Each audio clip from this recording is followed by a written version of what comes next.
Zonja Lala, çfarë ndodhi sot në gjykatën kushtetuese, cilat janë pretendimet që paraqiten palët? Gjykata kushtetuese zhvilloi sot për më shumë se 4 orë seancën plenare publike që kishte të bënte me shqyrtimin e kërkesës së kryeministit vendit zoti Edi Rama, i cili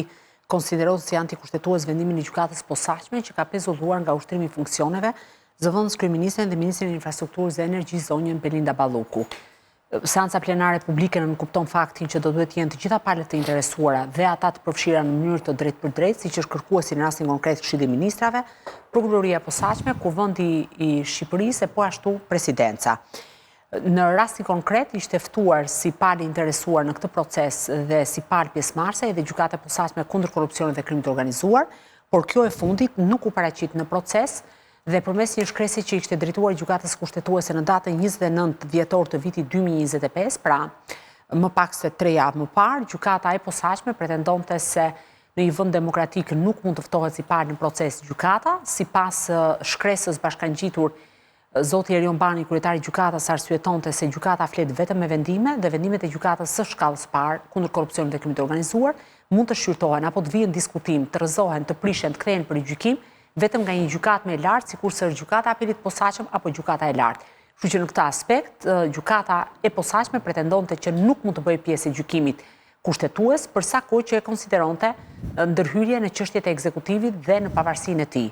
Ndërkohë, në lidhje me palët e tjera, pak a shumë ishin në një anë Presidenti i Republikës, Kuvendi i Shqipërisë dhe Këshilli i Ministrave, të cilët në unison pretendonin që përmes vendimit për pezullimin nga ushtrimi i funksioneve të Belinda Ballukut, Gjykata e Posaçme dhe SPAK kishin ndërhyrë në çështjet e ekzekutivit të Kuvendit, por edhe të Presidencës, sepse sipas tyre Belinda Balluku nuk mund të pezullohej nga detyra përsa kohë ligji dhe kushtetuta e barazojnë funksionin e saj si antare e kabinetit qeveritar me atë të deputetit Kuvendit. Dhe përsa kohë që ligji ndalon pezullimin e deputetit nga funksionet, nuk mundet kursesi, thanë ata, në sallën e seancës plenare publike në gjykatë kushtetuese, të pezullohen nga ushtrimi i funksioneve. Ky ishte argumenti i parë. Argumenti i dytë lidhe pikërisht me bllokimin e punëve të qeverisë. Pra, këtë pretendim e ngriti përfaqësuesi i Këshillit të Ministrave, i cili tha që për shkak se një ministër propozon akte vendime tjera me radhë dhe projekte akte, kjo pezullimi një antari të kabinetit qeveritar krijon problematika dhe boshllok në funksionimin e të gjithë qeverisë, i cili vepron si organ kolegjial. Më tej shkoi përfaqësuesi i Presidencës, në një moment zoti Ilir Usmani, i cili më herët ka mbajtur detyrën e ministrit të drejtësisë, pra aktualisht ish ministri i drejtësisë, ngriti hipotetikisht ta, nëse dispozita nuk sqarohet, pra dispozita që është përdorur nga ana e SPAK dhe nga ana e gjykatës për të pezulluar zonjën Balluku, mund të ndodhë që një gjykatës ose një prokuror të nesërmen hipotetikisht mund të pezullojnë jo vetëm një antar të kabinetit qeveritar, por disa antar, pra disa ministra, çka normalisht mund të ndikonte në qeverisjen e vendit dhe në vendimarrje. Dhe e konsideroi këtë ndërhyrje në punët e presidentit të Kuvendit, por ai fliste në rastin konkret për presidentin. Pra, këto ishin argumentat kryesore ku ndaleshin këta 3 institucione. Ndërkohë, Prokuroria e Posaçme në këndvështrimin tim nuk shkoi dot në nivelin kushtetues, por u ndal pikërisht në 3 momente. Njërës nga pyetje që bëri antare e gjykatës kushtetuese Mariana Semini, sepse ju e dini që gjykata kushtetuese përpara se sa të dalë në këtë seancë plenare publike, në 12 dhjetor ka marrë një vendim të ndërmjetëm dhe ka vendosur të pezullojë përkohësisht zbatimin e vendimit të dhe ta rikthejë zonjën Balluku në detyrat e mëparshme. Dhe zonja Semini e pyeti Prokurorinë e Posaçme që sa ka ndikuar ky vendim i ndërmjetëm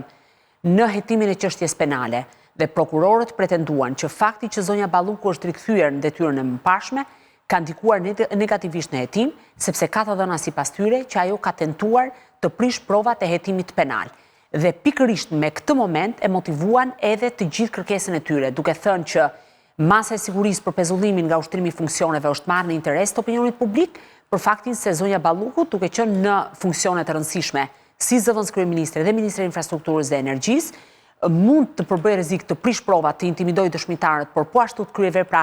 të kësaj natyre për cilat dyshohet apo edhe më të rënda, ndërkohë që prokurorët u ndalën në 2 momente. Në 2 momente të tjera. Së pari ata thanë që kryeministri i vendit nuk mund të legjitimohet për të bërë këtë kërkim, sepse ata pretenduan që nuk ka një konflikt institucional, duke qenë se ligjit e kushtetuta i japin mundësinë dhe ngarkojnë me përgjegjësi ose më saktë i japin atributin institucioneve drejtësisë të ndjekin penalisht persona në konflikt me ligjin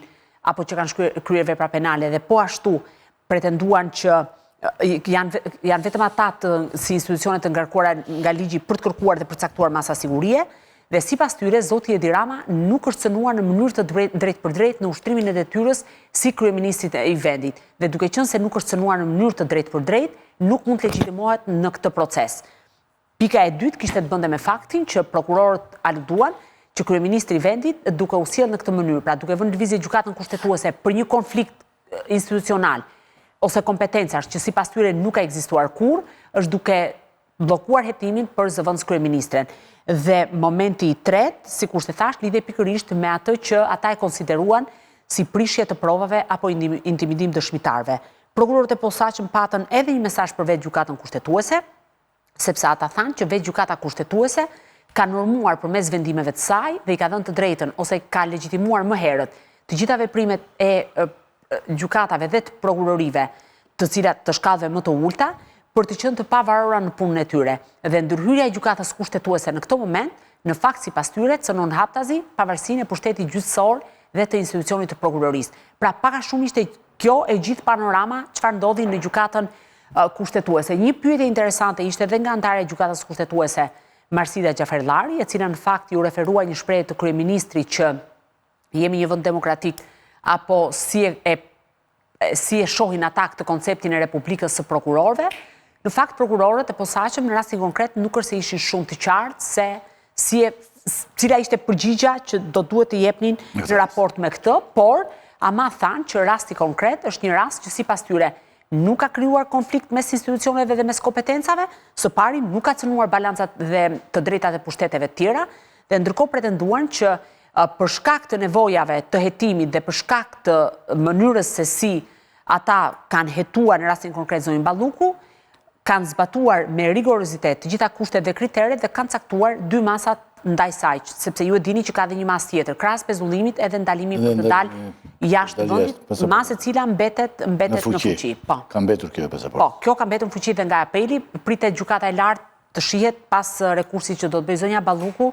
por edhe dy personat e tjerë të cilët janë ish kreu autoritetit rrugor shqiptar dhe ish administratori i OSHE-s. Ish kreu që